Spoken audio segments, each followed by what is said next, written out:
இன்றைக்கு சாயங்காலம் திடீரென்று ஒரு செய்தியை ஆயத்தப்படுத்த ஆண்டவர் அனுமதித்தார். நான் வேறொரு செய்தி பேச வேண்டும் என்று ஆயத்தங்களெல்லாம் செய்து முடித்து விட்டேன். ஆனால் அவருக்கு ஆண்டவர் அனுமதிக்காதனால அவசரமாக இந்த செய்தியை ஆயத்தப்படுத்த வேண்டியதாக இருந்தது. குறையில்லாதபடி ஆண்டவர் காப்பாராக.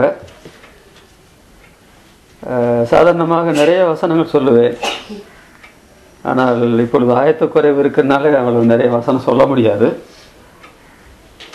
ஆனால் நமக்கு இன்றைக்கு என்ன வசனங்கள் தேவையோ அந்த பிரசங்கத்தின் மூலமாக ஆண்டவர் அந்த வசனங்களை தருவாராக.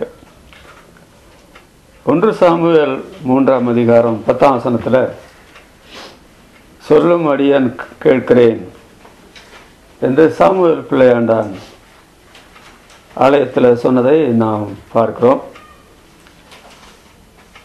அவருக்கு ஆலோசனை சொன்னது ஏலி பிரதான ஆசாரியன். அப்படி சொல்ல சொன்னார். அப்படி அவன் சொன்னான். ஏன் அந்த காரியத்தை ஏலி செய்ய முடியவில்லை? சொல்லும்படியான் கேட்கிறேன் என்று ஏன் சொல்லலை? ஒருவேளை பிள்ளைகளுடைய காரியங்களெல்லாம் அவனுடைய காது கேள்வியாகி அதனால் மனம் குழம்பி போயிருக்கிறவன் இந்த சமயத்தில் ஆண்டவர் இடத்துல பேசுவாரா, நான் கீழ்ப்படிய முடியுமா என்றெல்லாம் குழம்பி போயிருந்தானா தெரியாது. அப்புறம் அவனுடைய பிள்ளைகள் ஓபினி பினகாஸ், அவங்க 2 பேரும் அவங்க வாலிபர்கள், ஆலய காரியத்தில் அனுபவம் உள்ளவர்கள். அவங்க சொல்லும் அடியான் கேட்கிறேன் என்று சொல்லியிருக்கலாமே. ஆனால் அவர்கள் தான் கர்த்தரை அறியவில்லை என்று வேதம் சொல்லுகிறது. அப்புறம் எப்படி சொல்லும் அடியான் கேட்கிறேன் என்று சொல்லுவாங்க? அப்படி சொல்ல மாட்டாங்க. ஆண்டவரும் அவங்ககிட்ட பேச மாட்டார். இந்த வசனத்திலிருந்து கர்த்தர் சொன்னதை செய்யும் விசுவாசிகள் என்ற தலைப்பில் பேச விரும்புகிறேன். கர்த்தர் சொன்னதை செய்யும் விசுவாசிகள். ஆண்டவர் அவிசுவாசிகளை இன்ன காரியம் செய்ய என்று சொல்ல மாட்டார். ஏன்னா அவருக்கும் அவர்களுக்கும் தொடர்பு இல்லை, அவங்க செய்யவும் மாட்டாங்க. ஆனால் தம்முடைய மக்களிடத்தில் சொல்ல ஆண்டவருக்கு உரிமை உண்டு. அவர்கள் செய்வார்கள் என்று ஆண்டவருக்கு அவர்கள் பேரில் நம்பிக்கை உண்டு. யூதாசையை ஆண்டவர் நம்பினாரே, அப்புறம் நம்ம நம்ப மாட்டாரா? அதனால கர்த்தர் சொன்னதை செய்யும் விசுவாசிகள்.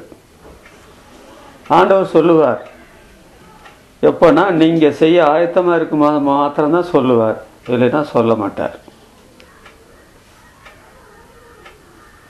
அவர் சொன்னதை செய்ய வேண்டும் என்று விருப்பம் இல்லை என்றால் ஆண்டவர்கிட்ட உங்கள்கிட்ட எப்படி பேசுவார்? லோத்தோடத்தில் ஆண்டவர் பேசுனதாக இல்லை. அவன் போகிறான்னு அவனே தீர்மானித்தான். இப்போ ஆண்டவர் சொன்னாலும் நிறுத்த போகிறதில்லை. அப்போ அவங்க 2 பேருக்குள்ளேயும் சண்டை சச்சரவு நடந்துட்டுருக்கு. மந்த மேய்ப்பருக்கு நடக்குது, ஆபிரகாமுக்கு லோத்துக்கு நடக்குது. ஆண்டவர் பேசவே மாட்டேன்ட்டார், பேசாமல் இருக்கிறார். ஆனால் லோத்து போனான்னா இல்லையோ, கர்த்தர் ஆபிரகாமை கூப்பிட்டு அங்கே பேசினதை நான் வேதத்தில் பார்க்கிறோம். அதனால் கர்த்தர் நம்மிடத்தில் பேசுகிறதற்கு சொல்லும் அடியான் கேட்கிறேன் என்று சொல்வதற்கு நமக்கு கொஞ்சம் ஆயத்தம் தேவை. அன்றைக்கு சொன்னவர் இன்றைக்கு சொல்ல மாட்டாரா? எல்லா காலத்திலையும் பிரச்சனை உள்ள ஒரு உலகத்தில் தான் கர்த்தருடைய மக்கள் இருந்திருக்கிறாங்க. வாலிபரும் நடுத்தர வயதுள்ளவர்களும் வயது பெறலும். கர்த்தர் நம்ம இடத்துல சில காரியங்களை சொல்லி ஆகணும். வேறு யார் நம்மகிட்ட சொல்லுவா? அந்த சொல்லுகிற காரியம் நம்ம செய்தாக வேண்டும் என்று தான் அவர் சொல்லுவார், சும்மா சொல்ல மாட்டார். அதில் இந்த பிள்ளையாண்டான்ட்ட ஆண்டவர் சொன்ன காரியம், இதை போய் எப்படி அனுபவத்தில் முதிர்ந்தவர் அவர்கிட்ட போய் எப்படி நான் சொல்ல முடியும் அப்படின்னு பயந்து போய் தான் இருந்தான். கர்த்தரை சொன்னால் கூட இந்த காரியத்தை அனுபவம் மிகுந்த அவரிடத்துல போய் எப்படி சொல்கிறது? அது நல்ல செய்தி வேறு இல்லையே. இது ஏலியுடைய குடும்பத்துக்கு கர்த்தர் கொடுக்க போகிற ஆக்கிடி தீர்வு பெற்றில சொல்கிறாரு. நான் நல்ல செய்தி சொன்னால் போய் சொல்லிடுவேன் அப்படி சொல்லி அவர் நினைக்கல. பயந்தார், அந்த தம்பி பயந்தான், அந்த பிள்ளையாண்டான். ஆனால் ஏலி சொன்னார், நீ உன்னை மறைக்காது. அது மறைச்சா உனக்கும் ஆபத்து எனக்கும் ஆபத்து. ஏன்னா நீ சொன்னதை மறைச்சா கர்த்தர் உங்ககிட்ட கணக்கு கேட்பார். நான் எனக்கு விஷயம் தெரியாமல் நான் ரொம்ப அபகடங்கள் ஆகப்பட்டு போனால் ஆண்டு ரத்தப்பள்ளி உங்ககிட்ட கேட்டாலும் கேட்டுவார், சொல்லி போடு, ஆண்டு சொன்னது சொல்லிட்டு. அப்புறம் அவன் சொன்னான் என்று பார்க்கிறோம். சொன்னதை செய்யும் சாமுவேல் பிள்ளையாண்டான். அவனே செய்ய முடியும்னா அவனுக்கு அவ்வளோ அனுபவம் இல்லை அந்த சமயத்தில். அப்புறம் தான் அவன் அனுபவத்தை பெற்றுக்கொண்டான். நம்ம எத்தனை வருஷம் விசுவாசிகளாயிட்டோம், எத்தனை பிரசங்க வாக்கியங்களை கேட்டிருக்கிறோம். கர்த்தர் சொன்னதை நான் போன காலத்தில் செய்திருக்கேன்னா சந்தோஷம். ஆனால் அது முடிந்த ஒரு அனுபவமாக இருக்க முடியாது. ஆண்டவர் தினமும் நடத்துகிறவர், தினமும் நம்மிடத்தில் பேசுகிறவர். சொல்லுவாடியான்னு கேட்கிறேன், சொல்லுவார், கேட்கணும். தாவீது கர்த்தர் சொன்னதை கேட்டு செய்தார். அப்புறம் யோபு நண்பர்கள், யோபு கர்த்தர் சொன்னதை கேட்டு செய்தார்கள். அனனியா சீசன் கர்த்தர் சொன்னதை கேட்டு செய்தார். இந்த 3 குறிப்புகளை உங்களுடைய கவனத்திற்கு நான் கொண்டு வருகிறேன். அதில் தாவீதிடத்தில் கர்த்தர் சொன்ன காரியம் அது எல்லா இடத்துலையும் சொன்னது. ஆனால் அது தனக்கென்று அவர் எடுத்துக்கொண்டார். அது என்னவென்றால் சங்கீதம் 46 நாம் வாசிக்கிறோம் 10ஆம் வசனத்தில். சங்கீதம் 46:10 நீங்கள் அமர்ந்திருந்து, அது பன்மையில் தான் சொல்லியிருக்குது. அப்போ விசுவாசிகளுடைய கூட்டத்தில் நானும் ஒருத்தன் தானே, உமக்கு பயந்து உமது கட்டளைகளை கை கொள்கிற அனைவருக்கும் நான் தோழன் தானே. அவங்க கேட்குறாங்களா, இவங்க கேட்குறாங்களா, அவங்ககிட்ட ஆண்டவர் சொல்கிறாரா, இவங்ககிட்ட ஆண்டவர் சொல்கிறாருன்னு நினைக்காம நான் கர்த்தருடைய சமூகத்தில் முக்கியமானவன். சொல்லும்படியான்னு கேட்குற நிலைமையில் இந்த வசனத்தை எடுத்துக்கொண்டாரா? நீங்கள் அமர்ந்திருக்கவில்லை என்றால் அவர் தேவன் என்று அறிந்து கொள்ள முடியாது. ஜாதிகளுக்குள் அவர் உயர்ந்திருப்பது, பூமியில் உயர்ந்திருப்பது நமக்கு தெரியாது. இன்னொன்று, சேனையில் கர்த்தர் நம்மோடு இருக்கிறார் உணர்வு ஏற்படாது. யாக்கோபின் தேவன் நமக்கு உயர்ந்த அடைக்கலமாக இருக்கிறார் என்பதை அறிய முடியாது. இதெல்லாம் நம்முடைய வாழ்க்கையில் பலிக்க வேண்டும் என்றால் அமர்ந்திருக்க வேண்டும். இன்றைக்கு ஆண்டவர் எழுதப்பட்ட வேத வசனங்கள் மூலமாக நம்மிடத்தில் பேசுகிறார். நிறைவான பைபிள் வந்துருச்சு. ஆண்டவர் இந்த வசனத்தின் மூலமாக பேசுகிறார்.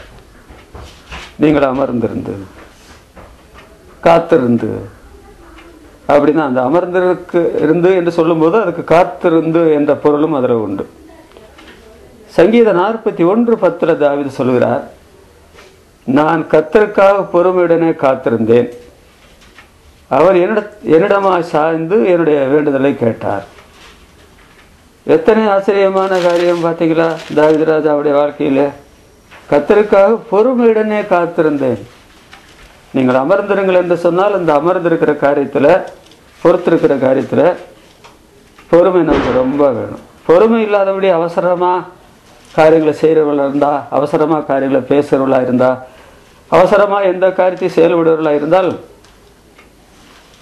அதாவது ஆண்டவர் உங்களிடத்தில் பேசுகிற சிரமமாக போயிடும். நீங்கள் அமர்ந்திருந்து நானே தேவன் என்று அறிந்து கொள்ளுங்கள் என்று ரொம்ப அழகாக சொல்கிறாரு. அமர்ந்திருந்து, அதனால நீங்கள் நான் தேவன் என்று அறிந்து கொள்ளுங்கள், ஜாதிகளுக்குள்ள உயர்ந்திருப்பேன், பூமியில் உயர்ந்திருப்பேன். அவர் உயர்ந்த அடைக்கலமாக நம்மால் அறியப்படுவார். பொறுமையுடன் காத்திருந்ததுனால என் கூப்பிடுதலை கேட்டார். அவசரமான ஜபங்கள், ஆத்திர ஜபங்களுக்கெல்லாம் என்ன பதில் வரும்னு உங்களுக்கு எனக்கு தான் தெரியும். ஒரு காரியத்துக்காக ஜெபிச்சு பலமுறை ஜெபித்து அந்த காரியத்துக்காக நாம் காத்திருக்க வேண்டும். அதுதானே கர்மேல் மலை உச்சியில் எலியா செய்த காரியம். நீ 7 முறை போய் பாரு, ஒரு முறை இல்லை, 7 முழுமையை குறிக்கும். அவன் அப்படி காத்திருக்கிறானே, எதிர்பார்க்கிறானே. 7வது முறை ஒரு உள்ளங்கை அளவு மேகம் தோன்றிற்று. அப்போவே சொல்லிட்டு ஜெபிக்கிற தேவனுடைய மனுஷன் அந்த ராஜாவை கூப்பிட்டு, பெருமழையின் இறைச்சல் கேட்கறது, சீக்கிரமாய் ரதத்தை பூட்டி போயிடும். அப்படி சொல்லி முடிக்கிறதுக்குள்ள மேகம் கருகருத்து பயங்கரமான மழை கொட்டிற்று என்று பார்க்கும். பொறுமை என்பது நமது வாழ்க்கையில் எப்படி வரும் என்று கேட்டால், விசுவாசியான உடனே பொறுமை வந்துடாது. நாம் விசுவாசியாக இருக்கும் போதே அவிசுவாசியாக இருந்திருக்கிறோம். பொறுமையெல்லாம் நஷ்டப்படுத்தி இருக்கிறோம். பொறுமைக்கு நமக்கு ஏணி வச்சா கூட எட்டாது அப்படின்னு சொல்லலாம். ஆனால் அப்புறம் விசுவாசியான பிற்பாடு தொடர்ந்து நாம் கர்த்தரோடு உள்ள உறவில் என் பொறுமை என்று ஆண்டவர் சொல்கிறார். வெளிப்படுத்தும் விசேஷத்தில் பிலதெல்பியா சபை சொல்லும் பொழுது அந்த பொறுமையை கற்றுக்கொள்வதற்கு நாம் பாடம் அவருடைய சமூகத்தில் வந்து என்னிடத்தில் கற்றுக்கொள்ளுங்கள் என்று சொல்கிறார். இந்த காத்திருந்தார் என்று சொல்லும் பொழுது ஆண்டவரை சொல்ல அடியான்னு கேட்கிறேன் என்று சொன்னார். சாமுவேலை போல இவர் அப்படி சொல்லவில்லை என்றாலும் அந்த சத்தியம் அவருடைய உள்ளத்தில் இருந்தது. வேதவசனங்களை புரட்டி பார்த்தார்.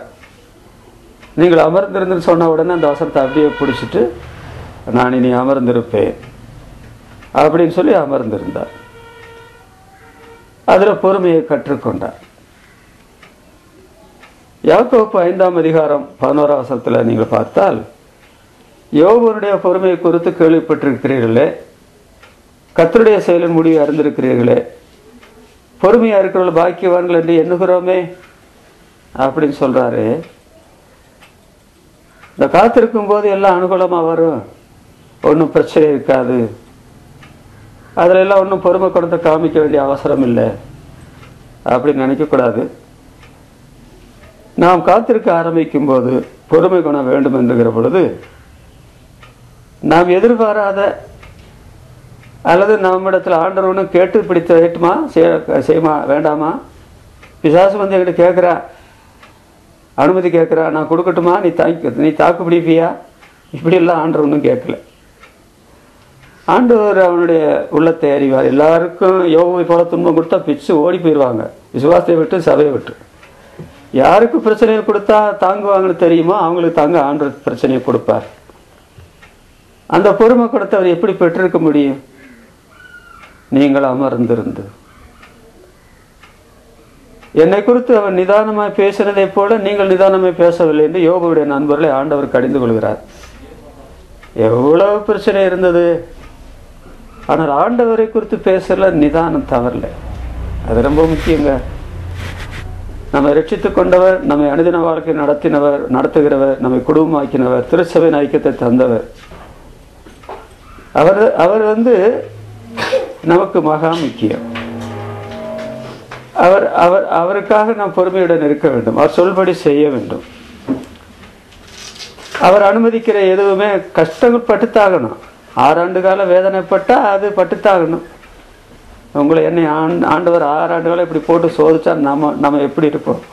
சின்ன வியாதி வந்தால் கூட நம்மளால் தாக்கு பிடிக்க முடியல. இப்போ இருக்கிற நம்முடைய சரீரம் பூர்வ காலத்தில் இருந்த தேவஜனங்களுடைய சரீரத்தை விட மோசம். இப்போ நாம் சாப்பிட்ற சாப்பாடு எல்லாம் கெமிக்கல் போட்டு விளைய வைக்கிறாங்க.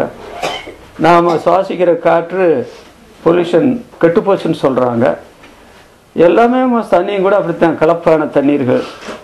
நம்ம பரவாயில்ல, நல்ல இடத்துல இருக்கிறோம். கீழேலாம் பார்த்தீங்கன்னா டவுன் ஏரியாவில் இருக்கிற மக்கள் குடிக்கிற தண்ணியே கொசு தொந்தரவு, என்னென்னமோ தொந்தரவு, இதை விட அதிகமாக மனசு தொந்தரவு. ஆனால் இந்த பொறுமை குணம் நமக்கு வருவதற்கு, கர்த்தர் செயல்படுவதற்கு, அவர் முடிவு நமக்கு நல்லதாக தருவதற்கு, பொறுமையாக இருக்கிற நாமே பாக்கியவான்கள் என்று அறியப்படுவதற்கு ஆண்டவர் சொல்கிறார், நீங்கள் அமர்ந்திருந்து. 2 தீமோத்தேயு 3ஆம் அதிகாரம் 10ஆம் வசனம் 11ஆம் வசனத்தில் பவுல் அப்போஸ்தலன் தீமோத்தேயுவுக்கு எழுதும் பொழுது என்னுடைய பொறுமையை நன்றாக அறிந்திருக்கிறார். சாதாரணமாக அந்த காரியத்தை அவர் சொல்லும் பொழுது அவன் இளைஞன்.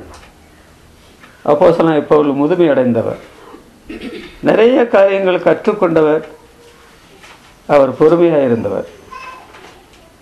அது தனக்கு தேவை, பெற்றுக்கொள்ள வேண்டும், பிறருக்கு என்னுடைய பொறுமையை காட்ட வேண்டும், என்னுடைய ஜாக்கிரதை அநேகரை எழுப்பலாம் என்ற நிலைமையில் அந்த குணமுடையவராக இருந்தார். அப்போ யோபுவாக இருந்தாலும் சரி, பவுல் அப்போஸ்தலனாக இருந்தாலும் சரி, அந்த பொறுமை குணத்தை எப்படி கற்றுக்கொண்டாங்க? அமர்ந்திருந்து. அதிலும் நான் கர்த்தருக்காக பொறுமையுடனே காத்திருந்தேன். அதற்கு விளக்கம் ஆண்டவரே சொல்றார். அதுதான் லூக்கா எழுதின சுவிசேஷம் 18ஆம் அதிகாரத்தில் வருகிறது.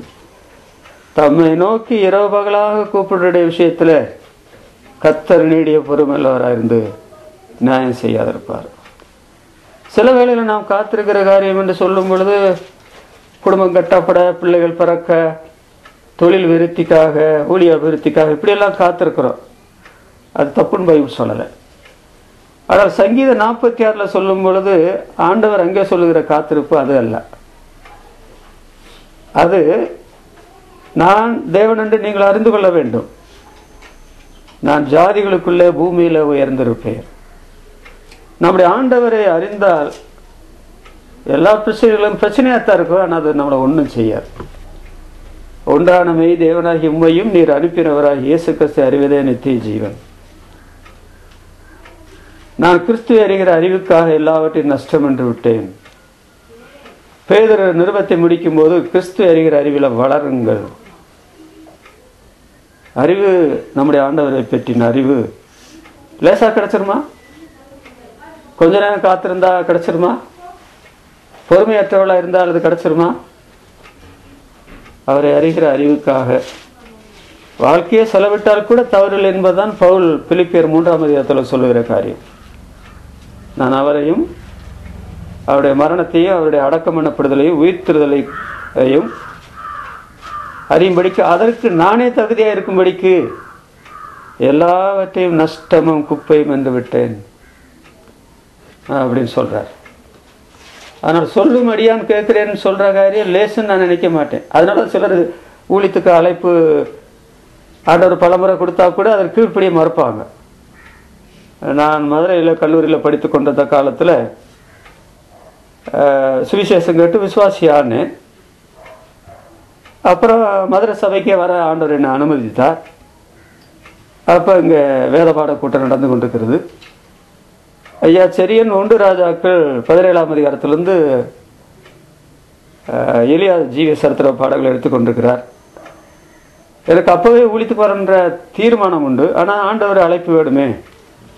எனக்கு சில சந்தேகங்கள் இருந்தது. எங்கே போவேன், எப்படி ஊழி செய்வேன், யார் என்னை ஆதரிப்பார், எப்படி நான் சபையை உண்டாக்க முடியும், என்னுடைய எதிர்கால வாழ்வு எப்படி இருக்கும், ஊழியத்தில் உள்ள கஷ்ட நஷ்டங்கள் என்ன, இதெல்லாம் என்னால் தாக்கு பிடிக்க முடியுமாலாம் கவலைகளும் சந்தேகங்களும் பயங்களும் இருந்தது.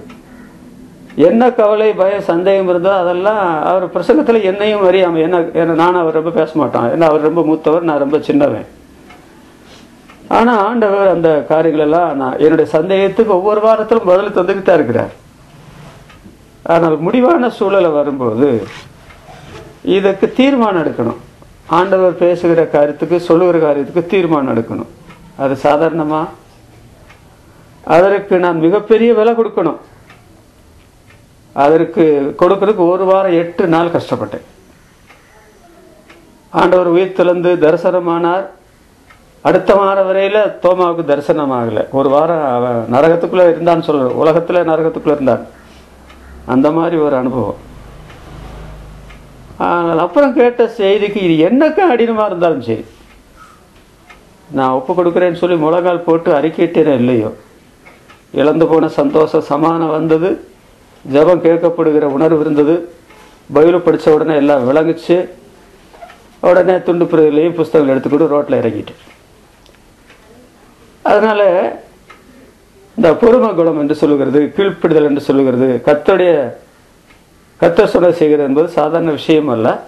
அதற்கு நாட்கள், மாதங்கள், வருஷங்கள் தேவை.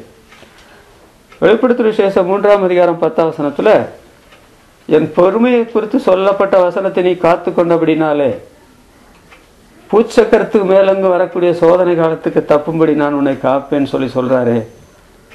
சில வேளைகளில் நம்முடைய பாதுகாப்பு நஷ்டப்படுமோ? சபை கட்டட காரியங்கள் பாதுகாக்கப்படுமோ, நஷ்டப்படுமோ? நம்முடைய தங்கி இருக்கிற இடங்கள் பிரச்சனைகள்ல ஏதாவது ஆபத்து பற்றி ஏற்படுத்திட்டு விடுமோ? அந்த இடத்த விட்டே காலி பண்ண வேண்டிய சூழலாம் இருக்குமோ?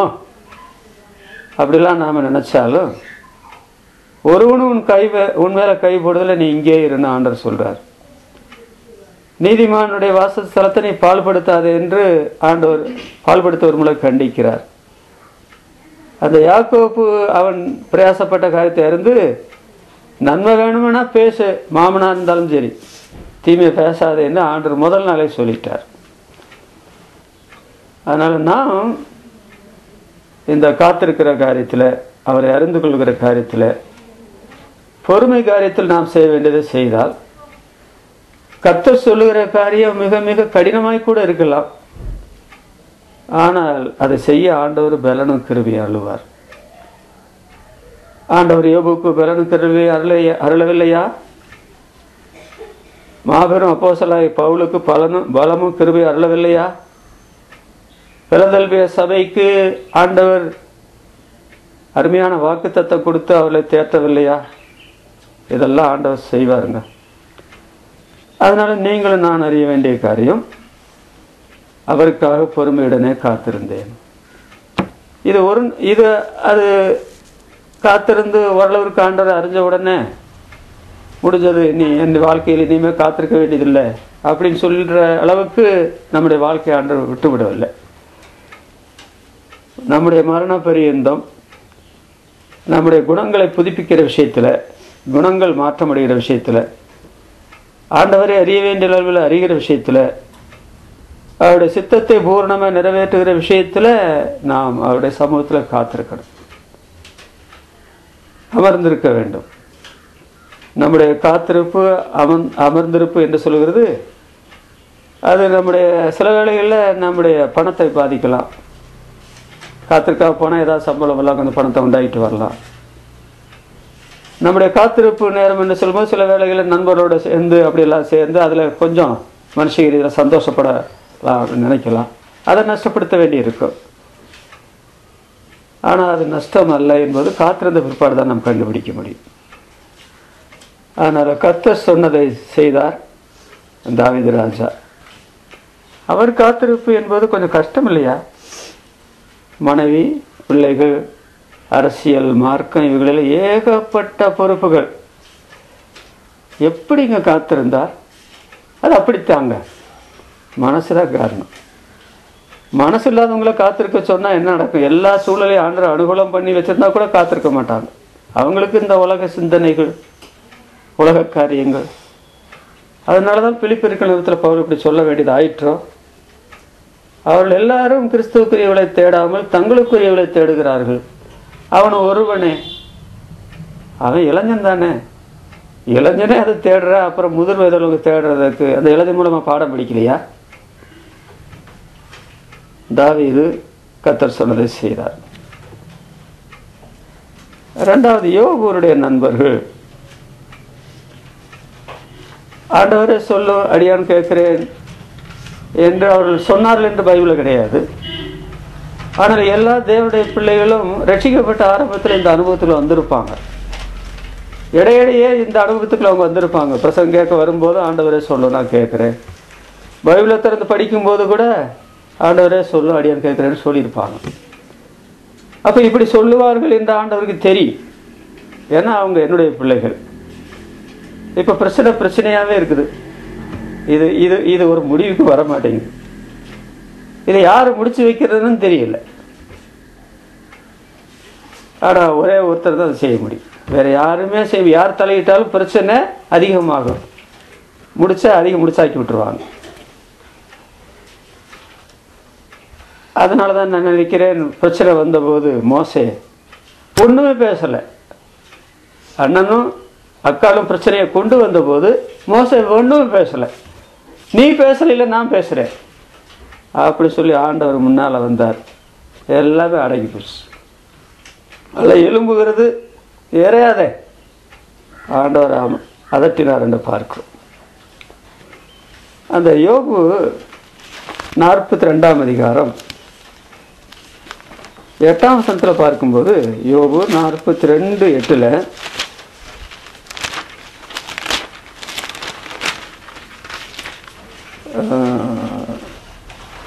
அதனால் நீங்கள் 7 காளைகளையும் 7 ஆட்டுக்கடாக்களையும் தெரிந்து கொண்டு 7:14 என் தாசனாகி யோபிடத்தில் போய் உங்களுக்காக சர்வாங்க தகன பலிகளை இடுங்கள். என் தாசனாகி யோபு உங்களுக்காக வேண்டுதல் செய்வான்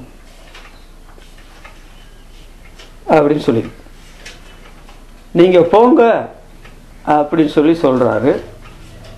எலிப்பாஸ் தான் அந்த 2 பேருக்கு முன்னோடி.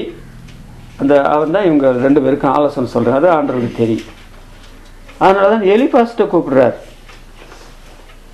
கர்த்தர் 7ஆம் வசனத்தில் தேமானியானான எலிப்பாசை நோக்கி உண்மையிலும் உன் 2 சிநேகிதர் மேலும் அப்படின்றார். அப்போ அவங்க போங்கன்னு சொல்லி சொன்ன உடனே இந்த காரியம் சாதாரண காரியம் என்று நாம் விளக்கெடுக்கலாமா? என்னவோ ஆண்டவர் 4 அதிகாரம் தான் பேசுறார். ஆனால் மற்ற அதிகாரங்களெல்லாம் பேசுனது யாரு? எல்லா நண்பர்கள் தான் பேசுறாங்க, யோபு தான் பேசுறார். ஒரே பேச்சு மயம். இவங்க பேச்சை யாருமே கட்டுப்படுத்த முடியாத போல தெரியும். ஆண்டவர் பேசவில்லை. அதான் நீங்க அந்த அதிகாரங்களை படிச்சா ஆண்டவர் பேசவே கிடையாது. யோகட்டையும் பேச மாட்டேங்கிறாரு, இந்த நண்பரிடத்திலையும் பேச மாட்டேங்கிறார். கர்த்தருடைய சபையில் விசுவாசிகளாக சேர்ந்தவர்களிடத்துல கர்த்தர் பேசலைன்னா எப்படி இருக்கும்? எங்கே இருந்து ஒளிபரப்புறாங்க, ரேடியோவில் அது அது அது அதை இழுத்து அதை நமக்கு கொடுக்குது. அப்போ அது கிரியை செய்யலைன்னா அப்புறம் எப்படி மற்றவங்க அதை கேட்பாங்க? இப்போ பாருங்க,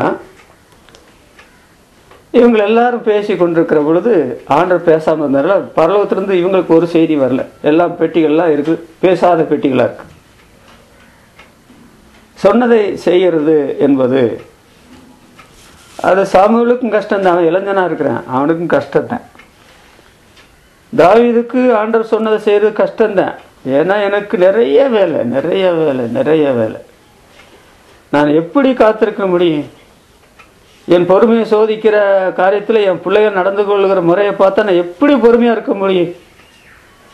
அப்படி கேட்டார்னு பைபிள் இல்லை.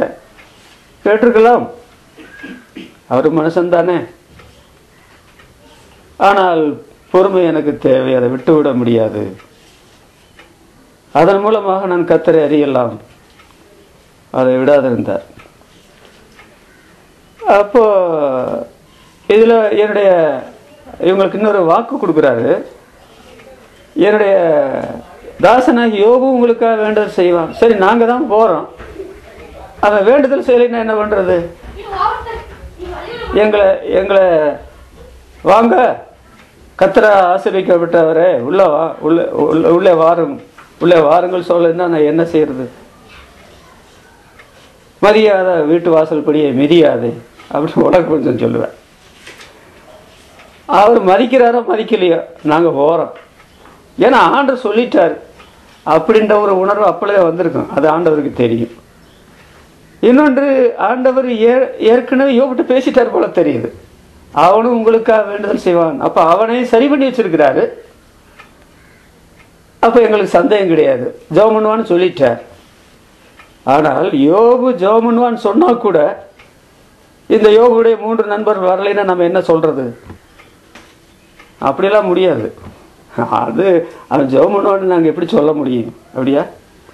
கர்த்தர் எப்பொழுதுமே 2 பக்கம் செயல்படுவாருங்க. பிரச்சனைகள் வரும்போது கர்த்தர் 2 பக்கம் செயல்படுவார். ஒருத்தர் இடத்துல மாத்திரம் செயல்பட மாட்டார். ஒருத்தர் பக்கத்துல மாத்திரம் செயல்பட்டார் அந்த பிரச்சனை அதை விட கடினமாயிரும். 2 பக்கத்துல செயல்படுவார். அதற்கு பொறுத்து இருக்கணும், அமர்ந்து இருக்கணும்.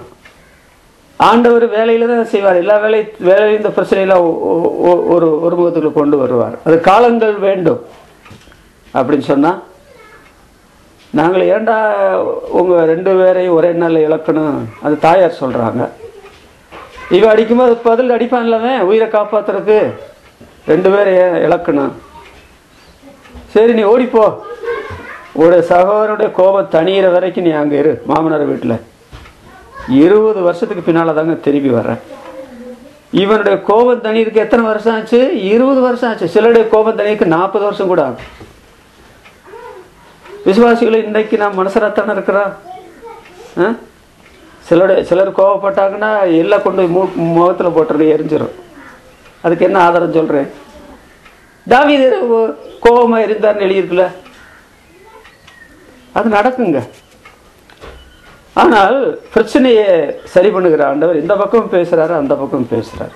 ஏப்பா, அவன் வீட்டை தேடி வரான்ல, நீ அவனுக்காக இவ்வளோ மாதிரி ஜெபம் பண்ணு அப்படின்னு இவன்ட்டையும் சொல்லிட்டாரு. நீங்க போகும்போது இந்த போன காலத்துல எல்லாம் பேசுற சட்டவட்டம்லாம் பேச வேண்டாம். அந்த சட்டவட்டத்தில் தூர போடு, 7-14 காலையில் எடுத்துட்டு வா அப்படின்னு உடனே அவங்களும் சரியாகிறாங்க, இவனும் சரியாகிறாங்க. ஓகே, எல்லாமே சரியா போச்சு. சரியாக முடியாதுன்ற ஒரு பிரச்சனை பூலோகத்தில் உண்டா தேவனுடைய பிள்ளைகளை பொறுத்த மட்டும்? 1 Corinthiயர் 6ஆம் அதிகாரத்தில் சொல்லும்போது, நீங்களே நஷ்டப்படுத்துகிறீர்கள், நீங்கள் அநீதிக்காரத்தில் போக துடிகிறது என்ன? ஒரு விவேகி கூட உங்கள் மத்தியில் இல்லையா? அற்பமாய் சபையில் என்ன பண்ண நேமிங்க அப்படின்னு சொல்றார். ஆனா இங்க அந்த பிரச்சனை இல்லை. பார்த்தீங்களா, பழைய ஏற்பாட்டில் ஆபிரகாமுக்கு முன்னால வாழ்ந்த அந்த தேவனுடைய மனுஷர்கள் அதுக்கு என்ன காரணம் என்றால், அமர்ந்திருந்து ஆண்டவர் சமூகத்தில் காத்திருந்து சொல்லும் அடியான் கேட்கிறேன். இது கொஞ்சம் கஷ்டமான காரியம் தான். ஆனா தூரத்திலிருந்து பார்த்தா தான் கஷ்டப்பத்திரி, உள்ள வந்து பாருங்க, அது கஷ்டம் இல்லை. கர்த்தர் எல்லாம் ஒழுங்குபடுத்தி வச்சிருக்கிறார், எல்லாம் சரியாய். அவர் உடைந்து போன பலைகளை இணைக்கிற தச்சனுடைய குமாரன் சரியாச்சு. எத்தனை வருஷ காலமாய், 6 ஆண்டு காலம், அப்படித்தான் சொல்லணும், 6 ஆண்டு காலமாய் இருந்த பிரச்சனைய 6 நிமிஷம் கூட ஆகலை, ஆண்டு தீர்த்து வச்சுட்டார். அதனாலதான் நான் இயேசுவானவரை பற்றி சொல்லுவேன், அவர் ஒரு பெரிய புரட்சிவாதி. நீங்க அந்த காரியத்துக்கு ஒப்பு கொடுத்தீங்கன்னா அவர் உங்களுடைய வாழ்க்கையில புரட்சிகரமான மார்க்கெட்டை கார்த்தியை செய்யலைன்னா ஒன்றும் செய்ய மாட்டார், விசுவாசியால இருப்பீங்க, அவ்வளவுதான். அப்புறம் இவங்க செய்த காரியம் தெரியுமா? ஆண்டவர் பேசினார். என்ன பேசினார்? நீங்கள் லூக்கா எழுதின சுவிசேஷம் 11ஆம் அதிகாரம் 41ஆம் வசனமும் 12ஆம் அதிகாரம் 33ஆம் வசனத்தை நாம் பார்க்கும்போது, இந்த 2 இடங்கள்ல கொடுங்கள், உங்களுக்கு உள்ளவைகளை கொடுங்கள், உள்ளவைகளை விற்று கொடுங்கள் என்று ஆண்டவர் சொல்றார். கொடுக்க சொல்றார். உலக மனுஷன் கொடுப்பானா? உலக மனுஷன் கொடுக்கறத கர்த்தர் ஏற்றுக்கொள்வாரா? ஏற்றுக்கொள்ள மாட்டார். ஆனால் விசுவாசிகள் கொடுப்பார்கள் என்பதற்கு 37ஆம் சங்கீதத்தை படிச்சா தெரியும். அவர் நித்தமும் கொடுக்கிறான், இறங்கி கொடுக்கிறான் என்று 37ஆம் சங்கீதத்தில் சொல்லப்படும். நீதிமான் என்றால் அவன் கர்த்தரால் ஆசீர்வதிக்கப்பட்ட இஸ்ரவேலன், அவன் கர்த்தரால் ரட்சிக்கப்பட்டவன், அவனுக்கு ஒப்பானவன் உலகத்தில் எவனும் இல்லை. அவன் தாராளமாய் கொடுப்பான். அப்படித்தான் ஒவ்வொரு விசுவாசியை பற்றியும் சொல்லணும். இவங்க ஆண்டவரே சொல்லு அடியான் கேட்கிறேன் நிலைமையில இங்கே செயல்பட்டார்களே, இன்னொரு காரியம் கூட செயல்பட்டார்கள் என்பது எனக்கு கருத்து. அது இல்லை என்று சொல்ல முடியாது. அது என்ன தெரியுமா? 42ஆம் யோபு 42:11 வாசிக்கிறோம். அப்பொழுது அவனுடைய எல்லா சகோதரரும் சகோதரிகளும் ஒருத்தர் கூட பாக்கி இல்லை, அவனுக்கு அறிமுகமான அனைவரும் அவனிடத்துல வந்து அவன் வீட்டில் அவனோட போஜனம் பண்ணி கர்த்தர் அவன் மேல் வரப்பண்ணின சகல தீங்கு நிமித்தமும் அவனுக்காக அங்கலாய்த்து. அதுல யாரும் கூட இருந்தார்கள் நீங்க நினைக்கிறீங்க? இந்த 3 நண்பர்களும் அதுல இருந்தாங்க. அதோட இன்னொருத்தன் 4வது ஒருத்தன் வந்தான் பார்த்தீங்களா, அவனு இதுல வந்துட்டான். இவங்க எல்லாரும் சேர்ந்து இப்ப ஆறுதல் சொல்றாங்க. இப்போ போன காலத்துல வெந்த முன்ல வேலை காய்ச்சறது போல பேசுற காரியம் என்ன, இப்ப இவங்க செய்யற காரியம் என்ன? அதாங்க, விசுவாசிகள் எந்த காலத்திலும் அவிசுவாசிகளை மாறுகிறது இல்லை. அவருடைய குணங்கள் ஒரே ஒரே நிலைமையில கெட்டே போகிறதில்லை. அவங்ககிட்ட இனிமே நல்ல குணத்தை எதிர்பார்க்கவே முடியாதுன்னு நம்ம சொல்ல முடியாது. நல்ல குணத்தை இழப்பாங்க, ஆனால் அந்த நல்ல குணத்தை மறுபடியும் காண்பிப்பான். அங்கலாய்த்து ஒவ்வொருவரும் தங்க காசையும் அவரவர் ஒவ்வொரு பொன்னாபரணத்தையும் அவனுக்கு கொடுத்தார்கள். கொடுக்கறதுனால உண்டாகிற சந்தோஷத்தை அவர்கள் பெற்றுக்கொண்டார்கள். இது அவங்களே நினைச்சு கொடுத்தாங்களா? கொடுக்க மனசு இந்த இவங்க அவனை பெட்டி பிரார்த்தனை பண்ண காலத்துல எல்லாம் நீங்க பாத்தீங்கன்னா அவங்க கொடுக்கலன்னு தான் என் கருத்து. அதுக்கு என்ன நான் ஆதாரம் சொல்றேன்னா, பவுல் அப்போஸ்தலன் கலாத்திய விசுவாசிகளுக்கு எழுதும் பொழுது, அப்பொழுது விசுவாசிகளோட சபையில் இருந்த போது உள்ள காரியத்தை நான் சொல்றேன். அப்பொழுது நீங்கள் என்னை தேவதூத கிறிஸ்து இயேசுவை போலவும் தேவதூதனை போல ஏற்றுக்கொண்டீர்கள். அது கூட மனுஷன் செய்திருவாங்க. உங்களுடைய கண்களை பிடுங்கி எனக்கு கொடுக்க கூடுமானால் கொடுத்துருப்பீங்க.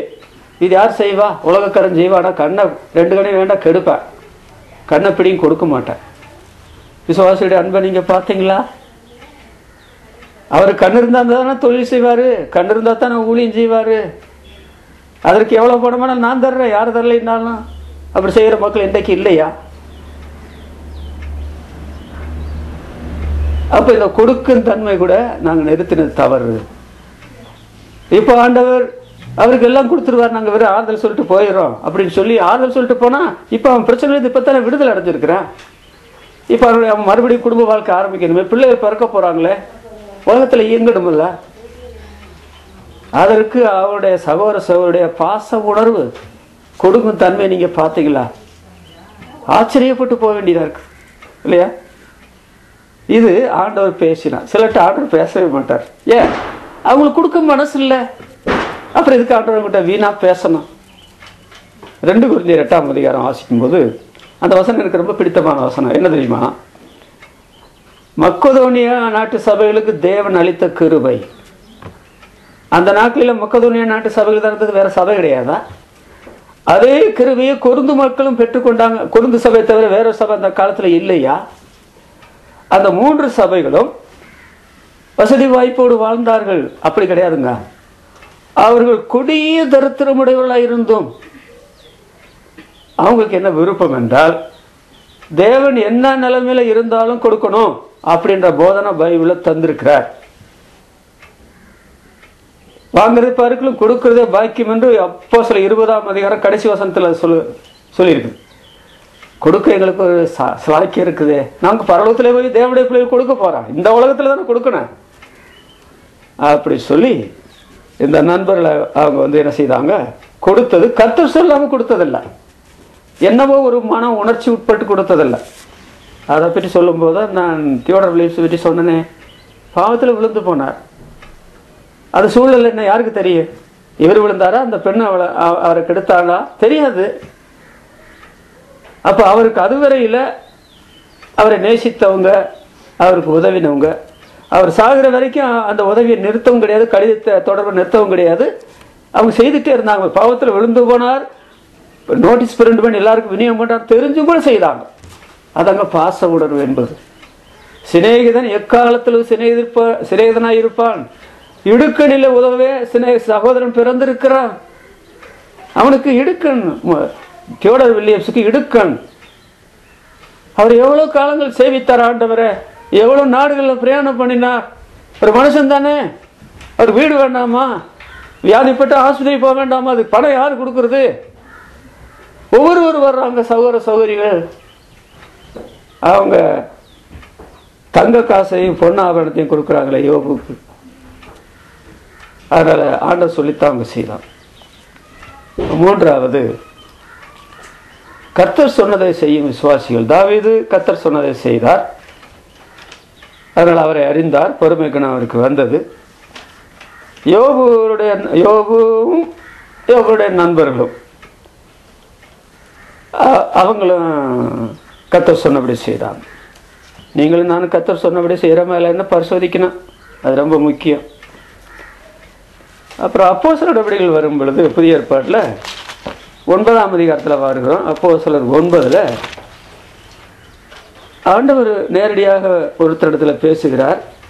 9:10 தமஸ்குவில் அனனியா என்னும் பேருள்ள ஒரு சீசன் இருந்தான். அவனுக்கு கர்த்தர் தரிசனமாகி அனனியாவே என்றார். அவன் ஆண்டவரே இதோ அடியேன் என்றான். அப்பொழுது கர்த்தர், நீ எழுந்து நேரு தெருவு எனப்பட்ட தெருவுக்கு போய் யூதாவின் வீட்டில் தர்சீஸ் பட்டணத்தானாகிய சவுல் என்னும் பேருள்ள ஒருவனை தேடு, அவன் இப்பொழுது ஜெபம் பண்ணுகிறான். ஆண்டவர் அவனிடத்துல சொன்ன சந்தர்ப்பம் என்று சொல்லுகிறது ரொம்ப ரொம்ப கொடுமையான சந்தர்ப்பம். எருசலேமில் இருக்கிற பரிசுத்தவான்களை துன்பப்படுத்தி பெண்களையும் கூட சிறையில் போட்டு தேவதூசணம் சொல்லும்படி கட்டாயப்படுத்தி இப்படிப்பட்ட காரியங்களை செய்து பாழாக்கிட்டு இருக்கிற சபையை. இப்போ 6 கிலோமீட்டர் இருக்குது, தமஸ்குவுக்கு வந்துட்டான். இது எவ்வளோ சடுதியாக உள்ள வருவான்னு தெரியாது. வந்த உடனே யாரைத்தான் இவன் கொள்ளுவான்னு நினைக்கிறீங்க? இந்த அனனியாவைத்தான் பிடிப்பா. ஏன்னா இவன் தான் முக்கியமான ஆள். இவர் உயிரை கையில் பிடித்து கொண்டு அப்படின்னு தான் நான் விளக்கம் சொல்ல மாட்டேன்.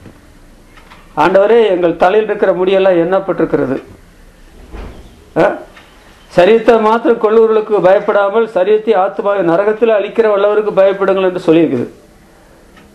நீர் அனுமதிக்காம அங்கே துன்பம் நடந்ததல்ல. எருசலேம் சபைக்கு மிகுந்த துன்பம். இப்போ அங்கே துன்பம் தொடருது. ஒருவேளை இந்த மனுஷனால நான் மரிக்கிறவனுடைய சித்தமானால் நடக்கட்டும் என்று நினைச்சிருந்தாரான்னு தெரியாது. ஆனால் இவர் சாகட்டும் சொல்லி ஜெபம் பண்ணிப்பான். நான் இந்த சீசனை பற்றி நம்பவும் இல்லை. அப்போ ஆண்டவர் சொல்லுகிறார், அவன் இப்பொழுது ஜெபம் பண்ணுகிறான். அப்ப சொல்லும் பொழுது அவன் சொல்றதை கவனிச்சிங்களா?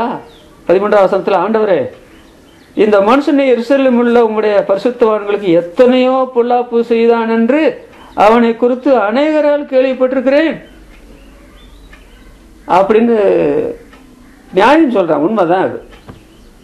ஆமாப்பா, நீ சொல்றபடிதான் உண்மைதான், நீ கேட்டதெல்லாம் சரிதான். அந்த சந்தேகத்தை ஆண்டவர் நிவர்த்தி பண்ணி மறுபடியும் அவன் இப்பொழுது ஜெபம் பண்றான்னு மறுபடியும் சொல்லியிருப்பாரு. ஆனால் ஒரு மாதிரி தான் அதை எழுதி. ஆண்டவர் ஒருத்தனை மாத்திட்டா அவன் நல்லா தான் இருப்பான். புலி பூனையாகும். அந்த நிலைமையில அவன் போனான் என்று சொன்னால், போற வரைக்கும் ஒருவேளை பயம் இருந்திருக்கும் என்று நாம் நினைக்கிறதா இருந்தாலும், ஆண்டவரோடு நெருக்கம் உள்ளவர்கள், ஆண்டவருக்கு பயந்தவர்கள் வேற எதற்கும் பயப்பட மாட்டாங்க. ஆனால் எருசலேமில் இருக்கிற அந்த சீசர்கள், அவன் தமஸ்குவில் இருந்து 300 மைல் நடந்து எருசலேமுக்கு வந்தபோது அவனை சீசன் என்று நம்பாமல் அவனை ஏற்றுக்கொள்ள தயங்கினாங்க. அதாவது அவரை பர்னபா சேர்த்து கொண்டு அப்புறம் சபையில் போய் சேர்த்தான்னு வருது. அவனை போய் சந்திக்கிறது, அது தனிமையில ஒரு பயங்கரமான ஒரு துரோகிய விரோதிய நீ போய் தனிமையா சந்தின்னு சொன்னா அது நடக்குமா? செய்யலாமா? சந்தன கடத்தல் வீரப்பன் காட்டுக்குள்ள இருக்கும்போது ஒரு தனிநபர் போய் அவனை சந்திக்கணும்னு சொன்னா அது நடக்கிற காரியம் அல்ல. உசுன்னு சத்தம் கேட்டாலும் சுட்டுருவான். அவ்வளவு பயங்கரமான ஆள். ஆனாலும் சொல்லும் அடியான் கேட்கிறேன் என்று தேவ சமூகத்தில் இருக்கிறவங்களுக்கு ஆண்டவர் எல்லாவற்றையும் வெளிப்படுத்துவார். தம்முடைய தீர்க்கதரிசிகளுக்கு செய்ய போற காரியத்தை மறைக்க மாட்டார். அவன் இப்பொழுது ஜெபம் பண்றான், இன்னார் வீட்டில் எல்லாம் சொல்றாருல, அதெல்லாம் போனான் என்று நாம் பார்க்கிறோம். பாருங்கள், 9ஆம் அதிகாரம் 11ஆம் வசனத்தையும் பார்த்தாலும் முதல்ல நீ போன்னு சொல்றாரு. அவன் போக தயங்கும் போது 15ஆம் வசனத்துல சொல்றாரு நீ போன்னு சொல்லி 2 முறை சொல்றார். 2 முறை என்ன 20 முறை சொன்னாலும் சரி, அவர் சொன்ன காரியத்தை திருத்த மாட்டார். தேவன் ஒரு முறை சொல்லி 2ஆம் முறை திருத்துகிறவர் அல்ல தெய்வம். இவன் தான் திருந்தணும், அவர் சொல்லி கீழ்ப்படியணும். அதனால் அவன் 2வது முறை சொன்னபோது அவன் போனான் என்று வாசிக்கிறோம். யோனா பேட்டு கூட நாம் என்ன பார்க்கிறோம் பார்த்தீங்களா? யோனா 3ஆம் அதிகாரத்தில் 2ஆம் தரம் கர்த்தருடைய வார்த்தை யோனாவுக்கு உண்டாகி, முதல் தரம் கர்த்தருடைய வார்த்தை உண்டான போது கீழ்ப்படிய மாட்டேன்ட்டான். 2ஆம் தரம் கர்த்தருடைய வார்த்தை உண்டாகி 1 ராஜாக்கள் 11ஆம் அதிகாரம் 9ஆம் வசனத்தில் வாசிக்கிறா, கர்த்தர் சாலமோனுக்கு 2 முறை தரிசனமாகி, மனிதர்களான நமக்கு அதுல பாவத்தில் பிறந்து இடைதாங்க ரட்சிக்கப்பட்டோம். ஒரு காரியத்தை சொன்னா உடனே கீழ்ப்படியும்னு சொல்ல முடியாது. நம்மளுடைய இயற்கை சுபாவத்துக்கு அது ஒத்து வராது. ஆனால் நாம் அதை செய்ய வேண்டும் என்று ஆண்டவர் தீர்மானிச்சு விட்டா நீங்க அதை கீழ்ப்படிய தவிர வேற வழியே கிடையாது. அப்படித்தான் சொல்லுவேன். நீங்க கர்த்தருடைய பிள்ளைகளா இருந்தா, கர்த்தருடைய நேசித்தா, கர்த்தர் சொல்ற காரியத்துக்கு நீங்க 2வது முறை ஏற்று நிற்க முடியாது. அவர் கீழ்ப்படிஞ்சுதான் ஆகணும். தரிசனமாகி நீ அவனிடத்துல போன்னு சொல்லி சொல்றார். அவன் போன உடனே என்ன வாசிக்கிற 17ஆம் வசனத்துல, அப்போஸ்தலர் 9:17, அவன் போய் வீட்டுக்குள்ள பிரவேசித்து அவன் மேல் கையை வைத்து, சகோதரனாகி சவுலே, நீ வந்த வழியிலே உனக்கு தரிசனமான இயேசுவாகிய கர்த்தர் நீ பார்வையிடையும்படிக்கும் பரிசுத்த ஆவியினால நிரப்பப்படும்படிக்கும் என்னை அனுப்பினார். பாத்தீங்களா? அதுல 10ஆம் வசனத்துல பாத்தீங்கன்னா,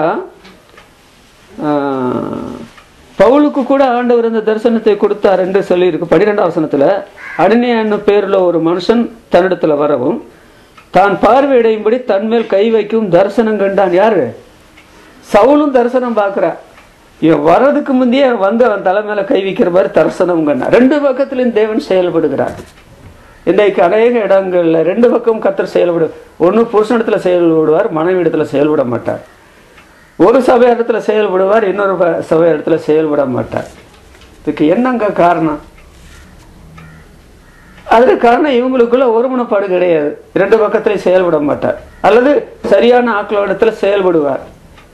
ரெண்டு பேரும் கப்பலேறி போனாங்க, பிரயாணத்தில் போனாங்கன்னு சொல்லி இதுக்கு கடும் கோபம் உண்டாகி பிரிந்து போனாங்க. பவுல் பர்னபா அவன் கப்பல் ஏறினான்னு தான் சொல்லியிருக்கு, என்ன ஆனான்னு தெரியல. கப்பல் தண்ணிக்குள்ள போச்சான்னு தெரியாது. பர்னபா கப்பல். ஆனால் பவுல் அவர் போய் நல்ல ஊழியர்கள் செய்கிறார் என்று பைபிள் வருது. ரெண்டு பக்கத்திலையும் கர்த்தர் கிரியை செய்கிறவர். ஒரு பக்கத்தில் கிரியை செய்தால் நீங்க கொஞ்ச நாள் பொறுத்து இருக்கணும். இன்னொரு பக்கத்தில் ஆண்டவர் கிரியை செய்கிறாரா, அதுக்கு கொஞ்ச நாள் வெயிட் பண்ணீங்கன்னா அந்த பக்கத்தில் கிரியை செய்து காரியங்கள் எல்லாம் சரி செய்வார். இப்போ இந்த அனனியா போய் சவுல் இடத்துல பேசும்போது எதிர்காலத்தில் இந்த சவுல் பேதுருவை விட எத்தனையோ மடங்கு பயன்படுவார். உலகமெல்லாம் இருக்கிற திருச்சபைக்கு 14 நிருபங்களை எழுதி கொடுப்பார் என்று அனனியாவுக்கு ஒன்றும் தெரியாதுங்க. அதை அனனியாட்ட ஆண்டவர் சொல்ல வேண்டாம், சொல்ல அவர் விரும்பவும் இல்லை. நம் மூலமாய் ஒரு ஆத்துமா கர்த்தரிடத்தில் நடத்தப்படும் என்றால், சபையினிடத்தில் நடத்தப்படும் என்றால், நம்ம செய்ய முடியாத அநேக காரியங்களை அவங்க செய்வாங்க. அதற்கு நாம் அவருடைய சொல் கேட்டு அந்த சொல்லுக்கு நாம் கீழ்ப்படியணும். இப்போ இவர் சொல்ற காரியத்தை பார்த்தால் ஒரே வார்த்தையில் சொல்லி முடிச்சுட்டாரு. பார்வையடையும் படிக்கும் பரிசுத்தாவின் நிரப்பு படிக்கும் சொல்லி முடிச்சுட்டார். ஆனால் இது மாத்திரம்தான் சொல்ல சொல்லாதீங்க நினைக்கிறீங்களா அவரிடத்துல? ஒருவேளை இனி சொல்ல போற காரியம் 2வது முறை அவர் போய் செய்தாரா தெரியாது. எல்லா காரியங்களும் பைபிள் எழுதப்படலை. சில காரியங்கள சொன்ன காரியத்தை விட்டுருக்கு, எழுதப்படாமல் விடுகிறது நல்ல நோக்கத்தோடு. என்ன வாசிக்கிறான்? அப்போஸ்தலர் நடபடிகள் 22ஆம் அதிகாரம் 14 15 வசனம் வாசிக்கும் போது, அப்போஸ்தலர் 22 14 15 வாசிக்கும் போது, அப்பொழுது அவன் நம்முடைய முன்னோர்களின் தேவனுடைய திருவுளத்தை அறியவும் நீதிபரை தரிசிக்கவும் அவருடைய திருவாய்மொழியை கேட்கவும் அவர் உன்னை முன்னமே தெரிந்து கொண்டார் என்று, அதோடு நீ கண்டவர்களையும் கேட்டவர்களையும் குறித்து சகல மனுஷனுக்கு சாட்சியாயிருப்பாய் என்று சொல்லி யார் மூலமா சொன்னாரு? 12ஆம் வசனத்துல, வேத பிரமாணத்தின்படியே பக்தி உள்ளவனும் அங்கே குடியிருக்கிற சகல யூதராலும் நல்லவன் என்று சாட்சி பெற்றவனுமாயிருக்கிற அனனியா என்னும் ஒருவனின் இடத்துல வந்து, இப்போ ஃபுல் மெசேஜ் அவன்கிட்ட சொல்லிட்டார். முதல்ல சொன்ன செய்தி கொஞ்சம் செய்தி சொல்லிட்டு போயிட்டாரு. ஐயோ நான் மறதினால சொல்ல வேண்டிய செய்தியை சொல்லாமல் போயிட்டேன்னு நினைச்ச போது மறுபடியும் ஆண்டவர் இந்த சகோதரத்தில் அனுப்புனாரா? பார்த்தீங்களா? இந்த காரியங்களெல்லாம் என்னுடைய வாழ்க்கையில உண்மை இல்லையே. நான் விசுவாசியாத்தானே இருக்கிறேன், வைக்கப்பட்டிருக்க இடத்துல உண்மையா இருக்கிற வேலை தானே. இன்னொருத்தரை போல நான் ஆக முடியல என்ற ஆதங்கம்லாம் அவருக்கு ஒன்றும் ஏற்படலை.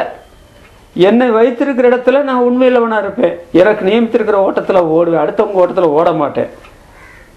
இன்னொருத்தரை போல இருக்க வேண்டும் என்று எண்ணவும் மாட்டேன் அப்படி சொல்லி அவர் முழு செய்தி சொன்னபோது என்ன நடந்தது? அந்த முழு செய்தியை தன்னுடைய வாழ்க்கையில அபியாசிக்க பவுல் தீர்மானித்து அதிலிருந்து அவருடைய மரண பரியந்தம் அந்த காரியத்தை செயல்படுத்தினார். நீ அந்த வீட்டுக்கு போ அப்படின்னு சொன்னதுனால ஆண்டவர் சுவிசேஷ நாட்களில் சீசரிடத்துல சொல்றார். லூக்கா எழுதின சுவிசேஷம் 10ஆம் அதிகாரம் 7ஆம் வசனத்துல, நீங்கள் வீட்டுக்கு வீடு போக வேண்டாம் சொல்றார். இது ஏன் ஆண்டவர் அப்படி சொன்னாரு? எங்களுக்கு ஊழியத்தில் ஆர்வம் இருக்குது, வேகம் இருக்குது, அங்க இருக்கிறவங்க சுவிசேஷமும் கேட்டாங்க, அவங்க என்ன விசுவாசி ஆயிட்டாங்க, நாங்க ஏன் வீட்டுக்கு கூட போகக்கூடாதுன்னு சொல்லி ஆண்டவர்கிட்ட கேட்கக்கூடாது. அப்புறம் ஆண்டவரே சபையார் எல்லாரும் ஜெபம் பண்ணி எங்களை அனுப்புனாங்க, ஆவியானவரால் நாங்கள் அனுப்பப்பட்டு வந்தோம், சபையார் அங்கீகாரம் இருக்குது, அதை விட அதிகமாக ஆவியானுடைய அங்கீகாரம் இருக்குது. எடுத்த உடனே நாங்கள் ஊழியத்துக்கு போனால் இந்த இடத்துல ஒரு தடை ஏற்படுது, அந்த இடத்துல ஒரு தடை ஏற்படுது, இது என்ன இப்படி பிரச்சனையா இருக்குது அப்படின்னு சொல்லி அவங்க ராத்திரி ஜெபம் எடுத்து தூக்கத்துக்கு போனா ஒருத்தன் சொப்பனத்தில் சொல்றேன், மக்கதோனியாவுக்கு எங்களுக்கு உதவி செய்யணும். அப்ப கர்த்தர் தங்களை அழைத்தாருன்னு நிச்சயப்படுத்தி கொண்டு அங்க போனார்னு எழுதி. சில வேளைகள்ல இந்த ஊழியம் செய்கிற காரியத்துல, வீடு சந்திப்பிற காரியத்துல நாம நினைச்சதெல்லாம் ஊழியமாயிராது. நாம் சந்தித்த வீடுகள் எல்லாம் வீடுகள் ஆகாது. சில வேளைகள் ஏன் அந்த வீட்டுக்கு போனோம், போகாம இருந்திருக்கலாமே அப்படின்னு நினைக்க வேண்டியிருக்கும். சில சமயத்தில் விசுவாசிகள் வீடுகளுக்கு கூட நம்ம போனோம். சில சமயத்தில் பாவிகள் வீட்டுக்கு போனால் கர்த்தருடைய நடத்தல போனால் ஐயோ இப்படி வராமல் இருக்கலாமே, இப்போ அந்த மனுஷன் நம்மளை மிஞ்சின மாதிரி பேசி போட்டானே அப்படின்ற மன வருத்தம் ஏற்படும். நீங்கள் ஜெபம் பண்ணணும், ஆண்டவர் சொல்லு காத்திருக்கணும். இன்றைக்கு நான் அந்த வீட்டுக்கு போகட்டுமா, அது விசுவாசியை விட பாவியான விட நான் போகட்டுமா, ஆண்டு சொல்ல போ. ஒருவேளை உங்களுக்கு சந்தேகம் தான் மறுபடியும் சொல்ல நீ போ. நீங்கள் போய் பார்த்தா எல்லாமே நல்லாயிருக்கும், காரியங்களாம் ஓகே சரியாயிடும். ஆண்டவர் இரு பக்கமும் செயல்படுகிற ஆண்டவர். ஆண்டவர் சொன்னதை செய்த மக்கள் ரொம்ப ரொம்ப பாக்கியவான்கள். சொல்றதை செய்யாத மக்கள், அதுக்கு தான் ஆண்டவர் ஓம சொல்றார். சொன்னதை செய்யாதவங்க கற்பாறையில், அதாவது சொன்னதை செய்யறவங்க கற்பாறையில் வீட்டை கட்டின மனுஷனுக்கு ஒப்பானவன், சொன்னபடி செய்யாதவங்க மணல் மேல அஸ்திவாரம் போடுற மனிதர்கள். நீங்கள் என்ன ஆண்டவரே ஆண்டவர் என்று சொல்லி நான் சொன்னபடி செய்யாமல் போறது என்ன என்று கேட்கிறாரு. சொன்னபடி செய்யாதவங்க பேர் கிறிஸ்தவங்க, சொன்னபடி செய்யாதவங்க மார்க்கத்துக்காரங்க, சொன்னபடி செய்யாதவங்க விசுவாசின்னு சொன்னா போச்சு. அப்படி இல்லைங்க, கர்த்தர் சொன்னா சொல்லிடணும், செய்திடணும். அதான் நான் முந்தைய சொல்லியிருக்கேன், உங்களுக்கு யாருக்காவது ஞாபகம் இருக்குமா எனக்கு தெரியல. வால்பாறை சபை ஆரம்பிக்கிறதுக்கு உதவியாக இருந்தவர், காரணமாய் கர்த்தர் நியமித்தவர், நம்முடைய தமிழக சபையில் அறியப்பட்டவர், பைபிள் சத்தியத்தை கடைப்பிடிக்க வேண்டும் என்ற விஷயத்தில் ரொம்ப வைராக்கியம் உள்ளவர். அவர் சொன்னார் ஒரு முறை, ஆண்டவர் என்னை ரட்சித்த பிற்பாடு என் தலையில ஒரு கல்லை தூக்கி வச்சுக்கிட்டு சாகிற வரைக்கும் நீ சுமன்னு சொன்னா, ஏன் ஆண்டவரை இப்படி சாகிற வரைக்கும் சுமக்க சொல்லி இதுல என்ன உமக்கு இதுல லாபம் உண்டுன்னு சொல்லி நான் கேள்வி வைக்க மாட்டேன்.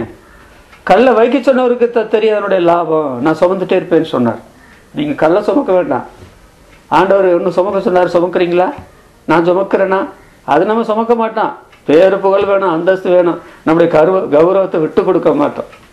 ஆனால் ஆண்டவர் சொல்றாரு, எல்லாத்தையும் நீ குப்பையில போடணும், குப்பையில புதைக்கணும்.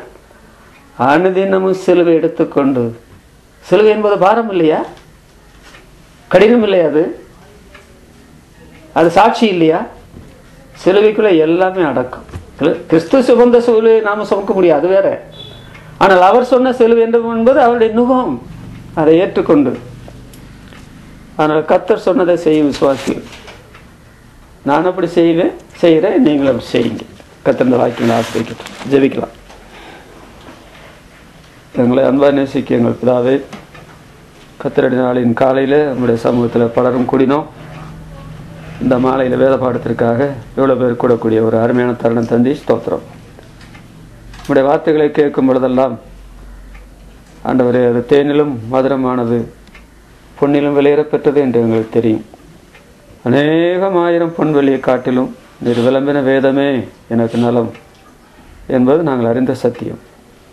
ஆனால் அதை அனுபவிக்கிறதுல நாங்கள் குறைபாடு உள்ளவர்களாக இருக்கிறோம். அதை நீர் எங்களுக்கு ஒரு முறை கூட மன்னிக்க வேண்டும். சொல்லும் அடியான் கேட்கிறேன் என்று சொல்வதற்கு ரொம்ப அனுபவம் ஒன்றும் தேவையில்லை, விசுவாசம் இருந்தாலே போதும். அதுதான் சாமுவேல் பிள்ளை என்றுடைய வாழ்க்கை நடந்தது.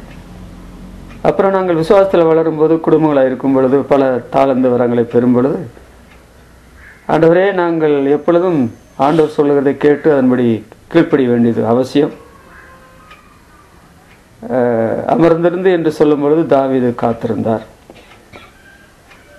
அதுபோல நீங்கள் போய் யோபை சந்தியுங்கள், அவன் உங்களுக்காக ஜெயிப்பான் என்று சொன்ன பொழுது போனார்கள், அவனும் ஜெபித்தான்.